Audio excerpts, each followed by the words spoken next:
اسمع يا ابن ابني، الفرصة بتعدي مرة ولو ما لحقتهاش هتروح لغيرك. مايك قدر مش ابن عمي، ده راجل امريكاني بس قصته علمتني درس. كان شغال في البورصة، لبس بدل شيك وقعد في مكاتب كلها تكييف، بس قلبه مش مرتاح. قال لك انا مالي، هو ده اللي نفسي اعيشه. ساعتها ساب كل حاجة وراح يدور على حاجة بيحبها، وده اول درس يا واد. الفلوس كتير بس الشغف قليل. وفي يوم مراته عملت له سندوتش رول في البيت زي اللفلوف عندنا كده. قال لها ايه ده؟ ده ممكن يبقى مشروع. ومن اللفلوف اتعمل في البيت لعلامة تجارية ب 300 مليون دولار. شفت السطر ده؟ اكتبه في كشكولك يا واد زي عمك رائد. بدأ سنة 2010 والمحلات كانت بتقول له ازاي يعني نبيع اكل متجمد جاهز.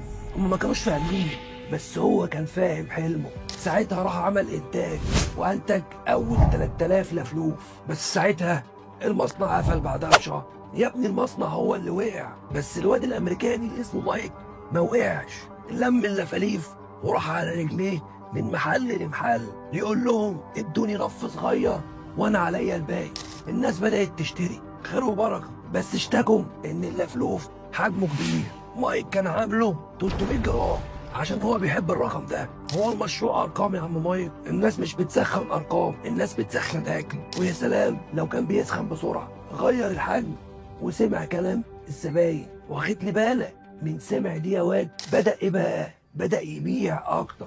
يعني ايه؟ المنتج للي بيدوقه مش للي بيطبخه. وكمان جرب يعمل سندوتش فطار بس ما مشيش، لحد ما واحد من العملاء بعت له قال له ارفع الجوده يا عم مايك واعمل حاجه كويسه. مايك ما كبرش وما قالش انا عارف السوق اكتر، بالعكس راح يدور على عيش يعيش وما لقاش، لحد ما بالصدفه لقى عجينه جديده، عيش بالبروتين وغالي من الجلوتين وكمان بيستحمل التجميد. وعشان السوق بيتغير والاير فراير بقى موجود في كل بيت، فكر وقال هعمل رول مقرمش ويعملوا بالبقسماط بتاع البانيه. مش بس سمع، ده كمان سبق. ركز يا واد، لو كان اتأخر شوية كانت شركة غيره سبقت. الخلاصة بقى ايه يا ابن ابني؟ لو مستني السوق يقول لك يلا هتستنى كتير، والزبون مش دايما على حق بس انت لازم تسمعه. المصنع ممكن يقع بس الحلم لو واقع يبقى انت اللي واقع. زمانك لسه ما نضجتش يا واد، بس لما تنضج اعرف ان الفرصة ما بتستناش حد.